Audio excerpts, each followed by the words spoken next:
சிவாய நம. அன்னதானம், அதாவது நம்ம ஒருத்தவங்களுக்கு சாப்பாடு வாங்கி கொடுக்குறோம் அப்படின்னா அதுக்கு மதிப்பு இருக்கு. ஒரு சாப்பாடு வாங்குறீங்க அப்படின்னா அது ஒரு 40 ரூபான்னு வச்சுக்கோங்களேன். அதுக்கு 40 ரூபா அப்படின்னு சொல்லிட்டு அதுக்கான ஒரு மதிப்பு கொடுத்துருக்காங்க. ஆனா அதை வாங்கி ஒருத்தவங்களுக்கு நம்ம கொடுக்கும்போது அவர் வயிறு நிறைய சாப்பிட்டு மனசு நிறைய நல்லா இருங்கன்னு வாழ்த்துறாங்க பாத்தீங்களா. அதனால கிடைக்கிற புண்ணியத்துக்கு மதிப்பே கிடையாதுங்க.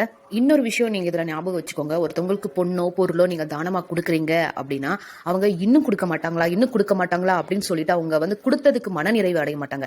இன்னும் கொடுத்தாலும் போதும்னு சொல்ற மனப்பான்மையும் அவங்களுக்கு வரவே வராது. ஆனா அன்னதானம் அப்படின்ற ஒரு விஷயம், அவங்க வயிறு நிறைய சாப்பிட்டு போதும்னு சொல்ற விஷயம் அன்னதானம் மட்டும்தாங்க. பெரிய அளவு செய்ய முடியலன்னு கவலைப்படாதீங்க. எறும்புக்கு பறவைகளுக்காவது ஒரு பிடி அரிசியாவது வைங்க. இப்ப நீங்க ஒரு பிடி அரிசி வச்சீங்கன்னா கண்டிப்பா ஒரு காலத்துல நிறைய பேருக்கு அன்னதானம் கொடுக்கற அளவு உங்களோட வாழ்க்கை கண்டிப்பா உயரும். ஏன்னா கிணற்றில் இருக்க தண்ணீரை இறக்கிதான் அது நிறைய ஊருன்னு சொல்லுவாங்க. அதே மாதிரி நீங்க அன்னதானம் கொடுக்க நீங்க செல்வ செழிப்போட நல்லா இருப்பீங்க, நம்புங்க.